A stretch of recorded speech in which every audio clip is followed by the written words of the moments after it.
대권 뉴스.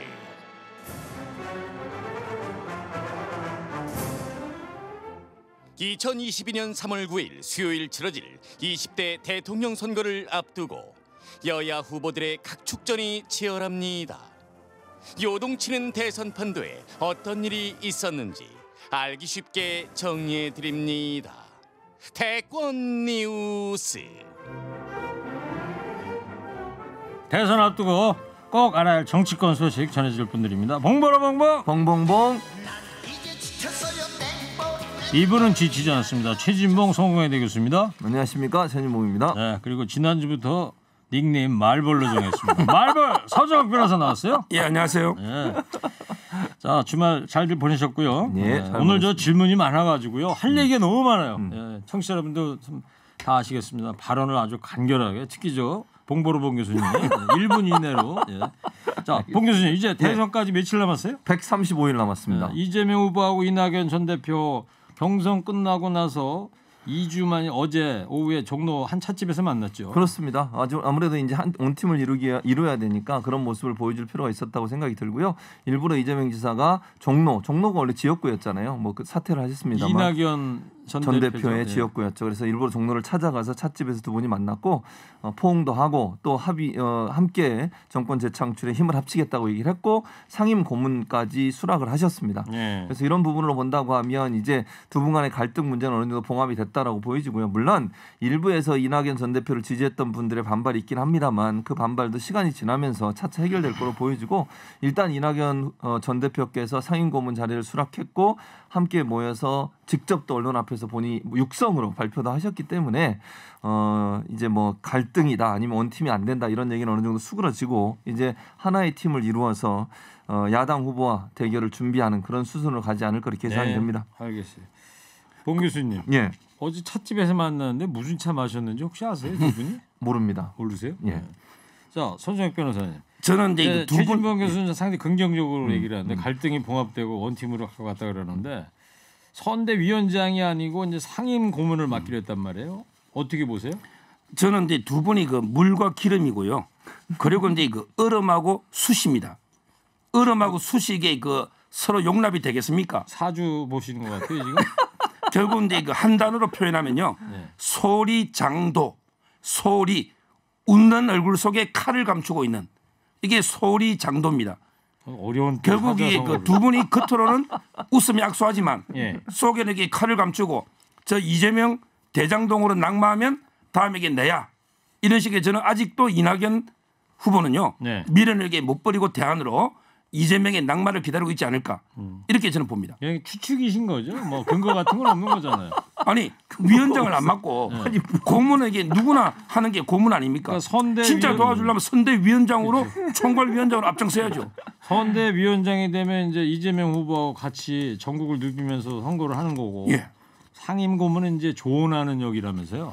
예. 근데 아니 고문하고 선대위원장 안 했다고 그렇게 지금 서정욱 변호사 말씀을 하는 그건 말이 맞지 않고요. 상임 고문도 얼마든지 역할할 수 있고 중요한 건 이낙연 캠프에서 일했던 주요 인물들이 아마 이제 선대위에 들어와서 직접적인 역할을 할 거예요. 비서실장을 맡든 정책적으로 정책실장을 맡든 아마 그럴 가능성이 저는 높다고 봐요. 이낙연 캠프에 있던 분들이 예, 뭐 예를 들면 서른 의원 같은 경우 나와서 전면에 나설 거라고 저는 보는데 네. 그것이 결국은 화합적인 모습인 거지. 꼭 이낙연 후보가 이낙연 전 대표께서 선대위원장을 맡아야 되는 건 아니라고 봅니다. 자, 봉 교수님은 상당히 긍정적으로 보였고 말벌 변호사께서는 부정적으로 보이는데 자, 하여튼 보니까 끝나고 나서도 그 어제 찻집 앞에 지지자들 좀 앙금이 좀 여전히 남아 있는 것 같긴 했어요. 이 부분 자, 그리고 이재명 후보가 예고한 대로 오늘 오전에 이제 경기지사직을 사퇴를 했는데. 오늘 퇴임 기자회견을 했습니다. 짤막하게 변을 한번 듣도록 하겠습니다.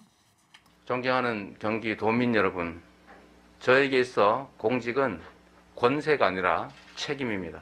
경기도의 주인이고 주권자이신 1380만 도민께 드린 약속과 공직자로서의 책임을 다하기 위해 오늘 이 순간까지도 최선을 다해왔고 또 다하고 있습니다.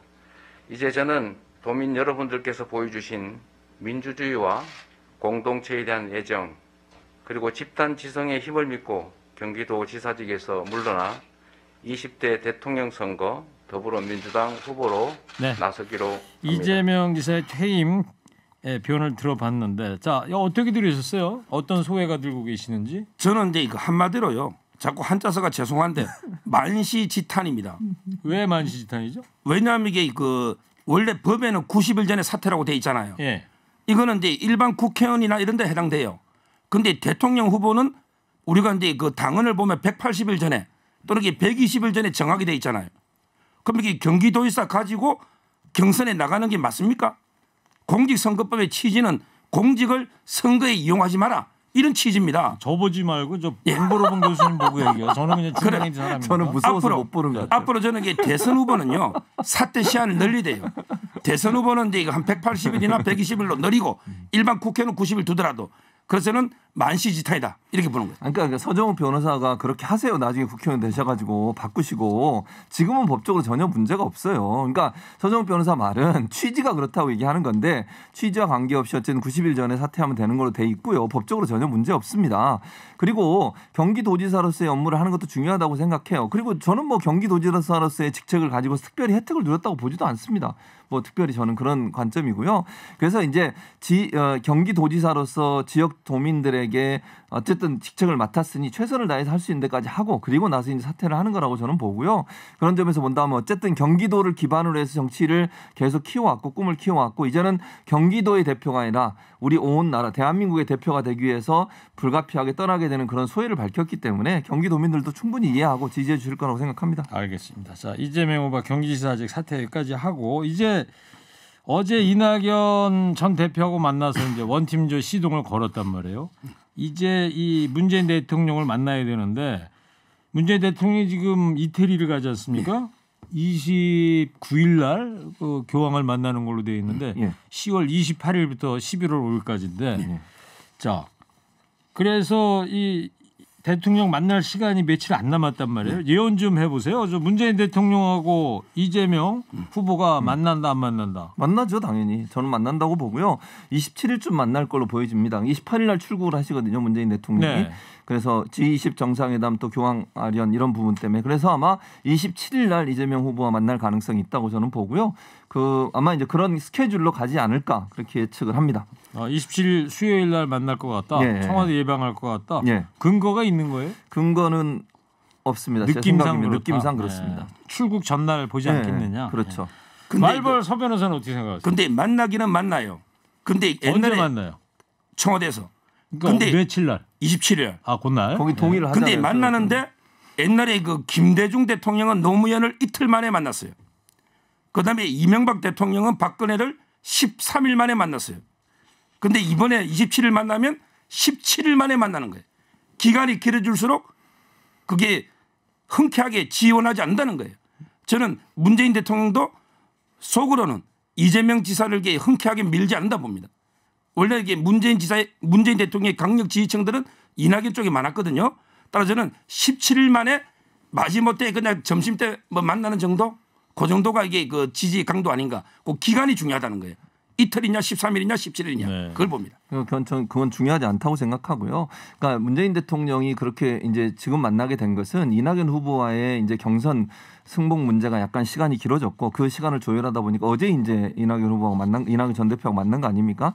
그러고 나니까 이제 자연스럽게 대통령을 만나는 것이고요. 잘 기억하시는 것처럼 후보 경선 끝나자마자 문재인 대통령이 청와대 대변인 발로 입장을 밝혔어요. 지지한다, 지원하고 네. 앞으로 축하한다 그랬었죠. 축하한다는 메시지를 던졌기 때문에 서정욱 변호사는 본인의 이제 그 소망을 담아서 얘기하신 건데 문재인 대통령이 전폭적으로 지지할 걸로 생각합니다. 알겠어요. 지금 대권 뉴스 두 분이 이렇게 시작한 게 한 벌써 오늘 한 3번째 정도 되는 그 정도 것 같은데 되는 것 같은데요? 처음인 것 같아. 예? 만나긴 만난다 이게 의견 일치가 된 게. 그것도 날짜까지. 예. 자 윤석열 후보 쪽 얘기를 해볼게요. 윤석열 후보가 이 전두환 발언에 이어서 지난주에 개사가 사진을 올려가지고 또 시끌시끌했는데 실무자가 한 일이다. 또 전두환 발언에 대해서 사과하기 전에 찍은 사진이다. 이렇게 해명하던데 자, 봉 교수님 어떻게 보셨습니까? 저는 이 해명 자체도 이게 자꾸 해명을 이렇게 하면 할수록 저는 수렁이 빠진다고 생각해요. 사과를 하고 깨끗하게 사과하고 잘못된 부분을 인정해야 되는데 인정하지 않고 자꾸 이거 사과하기 전에 찍은 사진이라고 하면 실무자가 한 일이라고 하고 나중에는 본인이 또 부인이 직접 걔를 데리고 그 반려견을 데리고 나갔다고 얘기하셨잖아요. 그건 인정을 했어요 또. 그러니까 사진 찍는 현장에는 분명히 있었던 것 같아요. 부인 되시는 분이. 어떤 역할을 했는지는 지금으로 알 수는 없지만 그게 나중에 이렇게 또 얘기하고 또 사과를 주는 장면도 그래요. 일반적으로 밤에 그 시간에 불러서 사진 찍는 것도 좀 이해가 안 되고 사과를 반려견한테 주려면 좀 먹기 좋게 잘 썰어서 줘야지 잘라서 줘야지 그거를 통째로 주면서 먹으라고 하면 어떻게 먹겠습니까? 껍질도 안 깎고 해주냐? 그런 부분도 사실 이해가 안 돼요. 상식적으로. 그러면 전두환 발언에 대해서 국민들이 얼마나 분노하고 있습니까? 거기에 대해서 깨끗하게 사과하고 끝내면 될 일을 자꾸 다른 얘기를 하니까 교수님, 발언이 좀 길다는 사인이 안으로 들어왔습니다. 아무튼 저는 너무 길게 말이 길어지고 딴 사족을 달면 사과의 의미가 퇴색된다. 그렇게 생각합니다. 저도 이제 이 부분은 윤 총장이 좀 고쳐야 되는 게 서초동의 문법과 여의도 문법이 틀려요. 서초동은 이게 그 결론만 봅니다. 당시 유죄야 무죄야 징역 몇 년이야 결론만 봐요. 그런데 여의도는 결론을 안 보고 달을 가리키면 손가락만 봐. 지엽적인 걸 물고 늘어지는 거예요. 저는 결론적으로 전두환 발언 자체의 내용의 잘못은 없었다. 그러나 그 비유를 들면서 오히려 이유 중에 좀 잘못이 있었다. 이렇게 생각이 들고 해명하는 과정에서도 잘못이 있었다. 해명하는 과정에도 이게 오해 살 물론 이게 사과가 영어로는 전혀 틀린 거죠. 그렇지만 이게 좀 오해 살 수 있는 행위가 있었다. 네. 지금도 이게 쿨하게 사과하고 끝내야 된다 이런 봅니다. 자, 그래서 이제 뭐 사과하는 걸로 이제 대충 다 마무리가 돼 가는 판이었는데 어제 또 윤석열 후보가 그런 당원들한테 보내는 문자가 있나 보죠. 집단 단체로 보내는 게 어떤 것도 저들의 공격거리다 이런 문자를 보내가지고 이 전두환 발언에 대한 비판을 외부의 비판을 부당한 공격으로 보는 것 아니냐 이런 해석도 있단 말이죠. 그러니까 본인은 이제 그 전두환을 찬양한 게 아니고 그냥 이제 권한을 위임한 시스템에 대한 국가 운영이 있잖아요. 이 부분을 강조했는데 좀 이게 부당하게 억울하게 당한다 이런 생각이 들 거예요. 그렇지만 이게 아까 말한 것처럼 서초동의 이거는 26년 검사 문법이고 정치인의 여의도 문법이 다르기 때문에 본인에게 조금 그 여의도를 배워 나가는 저는 과정이 필요하다 봅니다. 네. 최 교수님은 어떻게 보세요?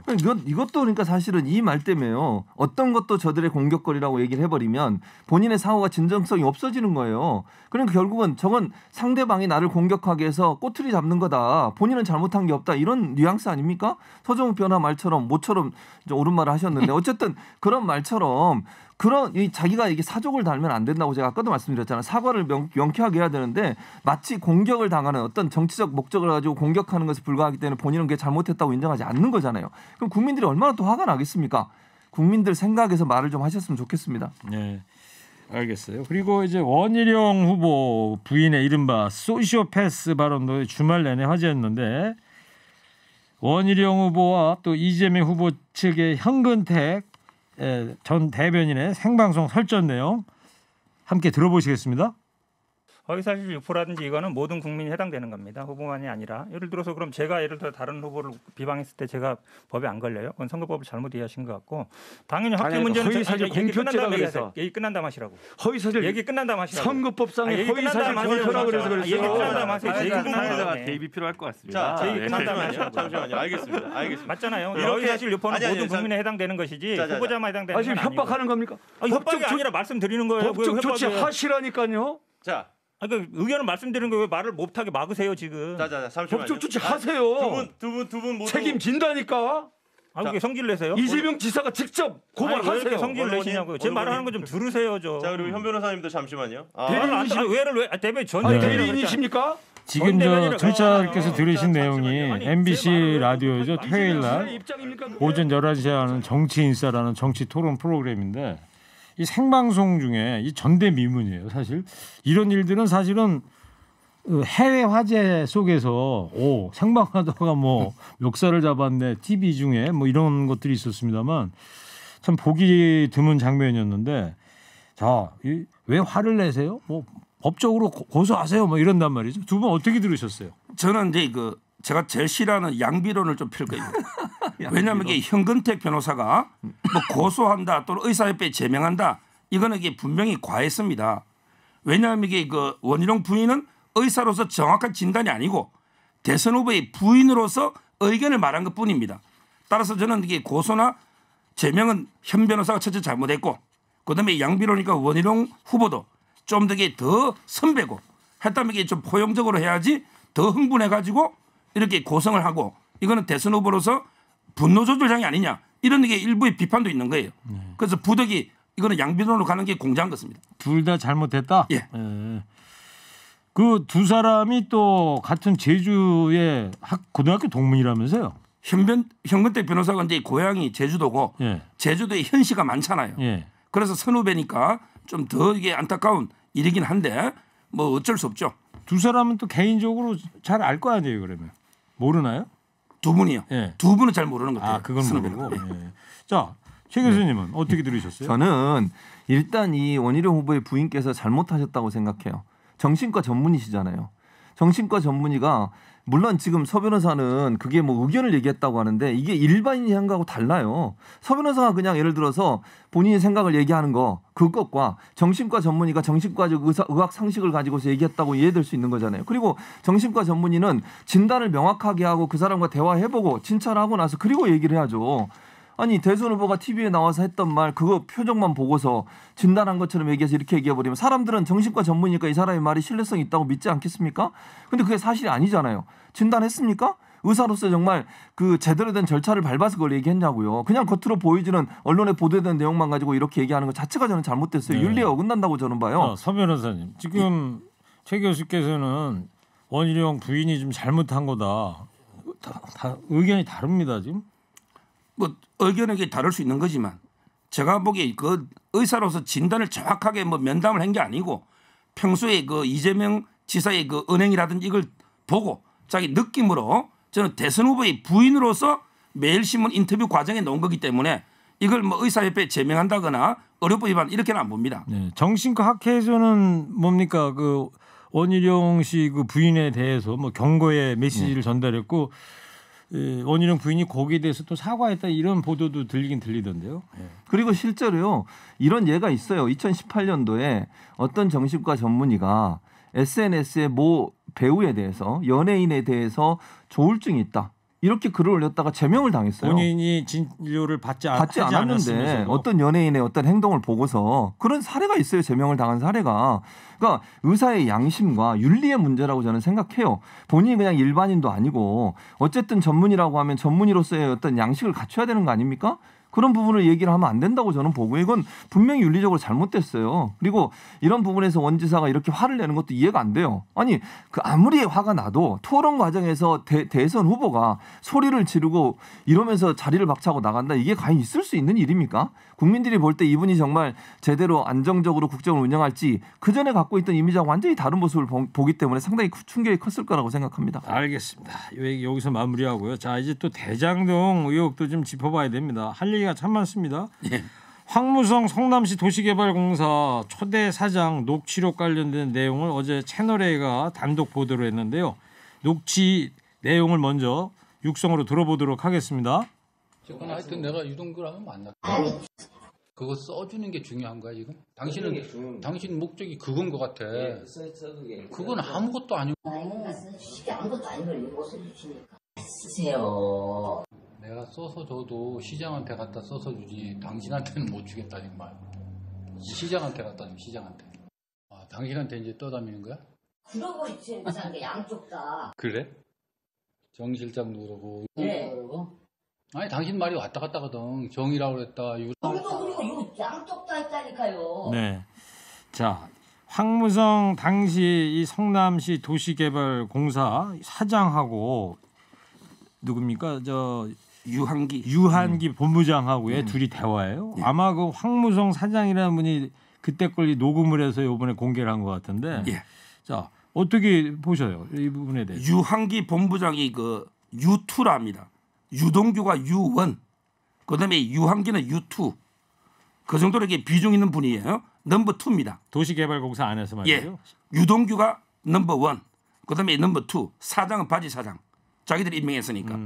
이게 녹음인데요. 심각한 게 그 이재명 지사의 관우하고 장비가 있어요. 관우가 정진상, 바로 이게 좌진상이라 하죠. 예. 그다음에 장비가 우동규, 예. 유동규죠. 이 두 명이 유한기를 보내가지고 황무성 사장 보고 오늘 빨리 사표 써라. 안 쓰면 이게 우리가 다 박살난다. 이래 압박을 3번이나 해서 하루에. 그래서 마침 이게 그때 사표를 받은 거예요. 그런데 거기 대화 40분에 이재명 지사가 4번, 정진상이 8번, 유동규가 12번 이래 놓는 겁니다. 이거는 결국 이재명 지사의 지시를 받은 관우하고 장비가 유한기를 보내가지고 사퇴를 강요한 이게 직권남용 아닙니까? 따라서 저는 이 녹취록은 엄청난 사건이다. 네. 직권남용에 이렇게 보는 거예요. 그러니까 지금 녹음에 들어간 사람은 황무성 당시 사장하고 유한기라는 두 사람이에요. 예. 예.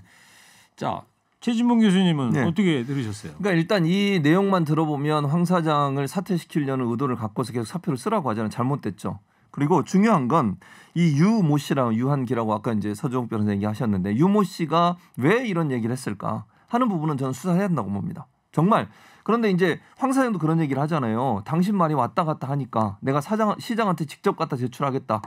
그러면 지금 서정욱 변호사는 이재명 시장이 마치 그 당시 시장이 연관된 것처럼 얘기하자면 연관된 건 아직 나온 게 없어요.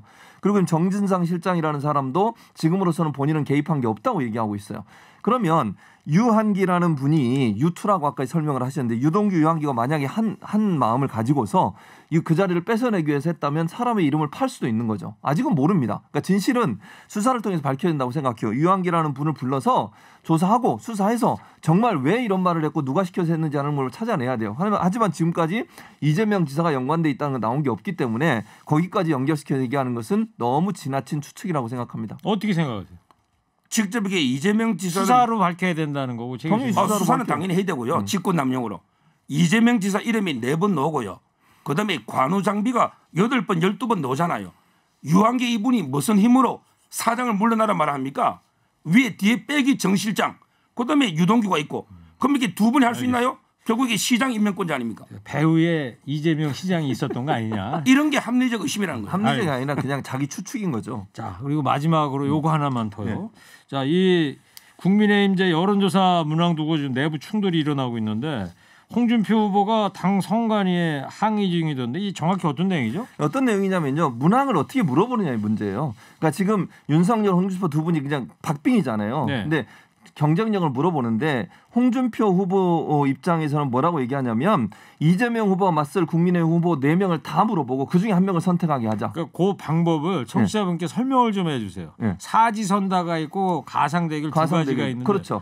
그러니까 사지선다라고 하는 건 말씀드린 것처럼 이런 거죠. 이재명 후보와 맞설 국민의힘 후보로 어느 후보가 가장 경쟁력이 있습니까? 라고 물어보고 4명의 후보의 이름을 다 적고 그중에 한 명을 고르게 하는 방법. 네. 이게 이제 홍준표 후보가 주장하는 것이고요. 네. 윤석열 후보는 이걸 한 명 한 명씩 따로따로 물어보자는 거예요. 4명을 한꺼번에 놓지 말고 예를 들면 양자 대결. 예를 들어서 윤석열 후보와 이재명 후보가 경쟁을 했을 때 누가 승리할 가능성이 있습니까? 라든지. 한 사람한테 4개를 다 물어본다? 다 물어보는 거죠. 각각 다르게. 네. 그러니까 요 차이예요. 그러니까 4개를 각각 1대1 대결로 물어볼 거냐 아니면 한 문항에서 4명 후보를 다 적어놓고 그중에 한 명을 고르라고 물어볼 거냐 이 차이 때문에 결국 싸우고 있는 거죠. 네. 어떻게 될 것 같아요? 서정욱 변호사님? 결국 이제 그 사지선다로 홍준표 주장처럼 하면요. 역선택에 좀 염려가 있어요. 역선택이라 한다면 예를 들면? 뭐 중도나 심지어 이게 그 진보층에서도 들어가지고 홍준표를 찍어줄 역선택의 우려가 있고요. 네. 그다음에 그냥 4번에 걸쳐서 경쟁력을 물으면 제가 보기에 단점은 변별력이 좀 약해집니다. 그러면 이게 원희룡도 이깁니다. 이재명 지사인데 어떤 여론조사 보면. 그래요? 원희룡도 이게 어떤 여론조사 이긴 게 있어요. 그러면 이게 변별력이 약해져요. 둘 다 단점, 장단점이 있는데. 구분하기가 어렵다. 변별력이 떨어진다는 게. 제 결론은요. 그러면 이게 양측의 주장을 둘 다 하자 이거죠. 50%는 사지선다를 하고 나머지 50은 윤석열 주장처럼 경쟁력에서 가중치로 하자. 싸우지 말고. 삽과 싸움 싫어합니다. 진작에 이런 규정을 미리 만들어 놓고 시작했어야 그렇죠. 되는 거 아니냐 아쉬움이 좀 있어요. 그렇죠. 그거는 이제 이준석이나 제가 방송 때마다 이준석 계속 비판하게 되는데 이준석이나 정홍훈 위원장이 미리 했어야죠. 만복이 차고 뭐합니까 이제 합니까? 이준석 대표라고 좀 해주시고. 이준석 대표가 뭐 하냐 말입니다. 만복이 차고 다니는 분 얘기하시는 거죠. 여기까지 하겠습니다. 오늘 두 분 뜨거운 이야기 잘 들었습니다. 자, 대권 뉴스 지금까지 최진봉 교수, 서정욱 변호사입니다. 두 분 고맙습니다. 감사합니다.